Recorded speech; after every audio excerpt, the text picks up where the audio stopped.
आज की हमारी चर्चा एक ऐसी भावना पर है जिससे मुझे लगता है बहुत से निवेशक आजकल गुजर रहे हैं। कौन सी? एसआईपीज से निराशा। एक आम कहानी जो हमारे स्रोतों में बार बार आई। किसी ने 7 साल में एसआईपी के जरिए मान लीजिए 11 लाख रुपए डाले। और हाथ में आए करीब 16 लाख। बिल्कुल। और पहली नजर में लगता है कि ये तो बस 7-8% का रिटर्न है। ऐसा लगता है जैसे जैसे बाजार ने धोखा दे दिया। सही कहा। और यही आज की हमारी बातचीत का केंद्र है। क्या एसआईपीज वाकई में उतना अच्छा प्रदर्शन नहीं कर रहे, या फिर हम उन्हें समझने में कोई बुनियादी गलती कर रहे हैं? तो चलिए इसी गुत्थी को सुलझाते हैं। सबसे बड़ी गलतफहमी क्या है? कहाँ से शुरू करें? सबसे बड़ी गलतफहमी है रिटर्न की गणना में। हम्म। हम उस 16 लाख की तुलना 11 लाख के एकमुश्त निवेश से कर बैठते हैं। अच्छा। लेकिन वो 11 लाख रुपए कभी एक साथ निवेश हुए ही नहीं। वो तो हर महीने किश्तों में गए हैं। हाँ, ये तो है।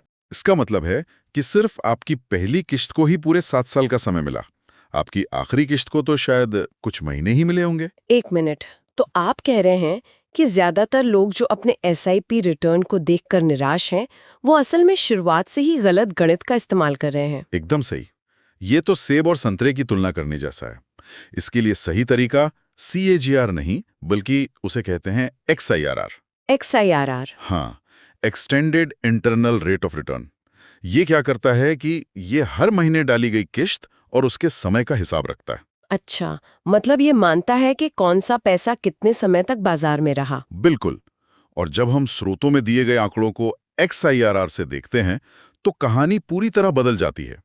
पता चलता है कि कई अच्छे इक्विटी फंड्स ने 3 से 5 साल में 14% से 19% तक का रिटर्न दिया है। 14 से 19%। ये तो एफडी और महंगाई दर से कहीं ज्यादा है। पर क्या ये हर फंड के लिए सच है? एक औसत निवेशक को असल में क्या उम्मीद करनी चाहिए? बहुत अच्छा सवाल है। देखिए, ये आंकड़े अच्छे प्रदर्शन करने वाले फंड्स के हैं, लेकिन एक औसत अच्छे फंड से भी 10-12% से ऊपर का XIR लंबी अवधि में मुमकिन है। पर यहाँ एक मनोवैज्ञानिक पहलू है।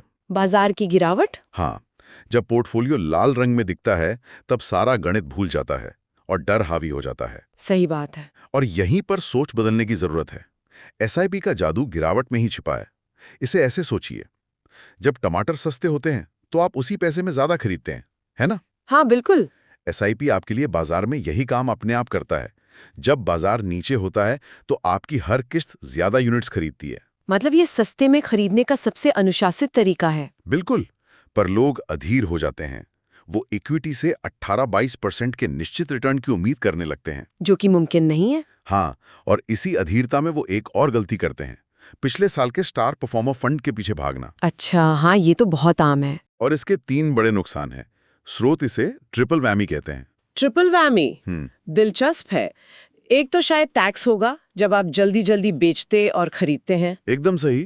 पहला है short term capital gain tax, दूसरा है लागत एग्जिट लोड, और तीसरा जो सबसे बड़ा नुकसान है, वो क्या है? कंपाउंडिंग का टूटना। आप अक्सर एक चढ़ चुके फंड में ऊंचे दाम पर घुसते हैं और अपने पुराने फंड की रिकवरी से चूक जाते हैं। तो अगर हम स्टार परफॉर्मर के पीछे ना भागें, तो सफलता का सही पैमाना क्या हो? हम कैसे जाने कि हमारा एसआईपी अच्छा कर रहा है? बस 2 आसान सवाल। पहला, क्या मेरे रिटर्न ने 5-6% की महंगाई दर को हराया? ठीक है। और दूसरा, क्या इसने 6-7% वाले एफडी को पीछे छोड़ा? अगर 5-7 साल की अवधि में आपका XIRR 10-11% से ऊपर है, तो ये एक शानदार सफलता है। तो संक्षेप में रणनीति बस इतनी है कि टिके रहो और अनुशासित रहो। बिल्कुल। लंबी अवधि 10 साल या उससे ज्यादा। और अपना पोर्टफोलियो हर महीने नहीं, साल में एक बार देखें। तो आज की बातचीत का सार ये है कि एसआईपीज धोखा नहीं दे रहे हैं। असल में निराशा की वजह हमारा गलत गणित, हमारी अधीरता और बाजार से अवास्तविक उम्मीदें हैं। सही कहा।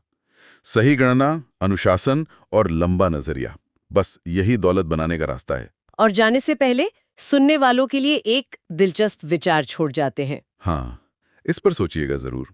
अगर किसी का वित्तीय लक्ष्य 15 या 20 साल दूर है, तो उसे असल में ये उम्मीद करनी चाहिए कि बाजार अगले कुछ सालों तक सपाट या नीचे ही रहे। ये तो उल्टा लग रहा है। क्यों? क्योंकि यही वो समय है जब हर एसआईपी किश्त उन्हें सस्ते में ज्यादा से ज्यादा यूनिट्स इकट्ठा करने का सुनहरा मौका देगी। असली बड़ी तेजी तो तब आनी चाहिए जब उन्हें पैसे निकालने हों। ताकि वो अपनी जमा की हुई विशाल यूनिट्स को सबसे ऊंची कीमत पर बेच सके। बिल्कुल।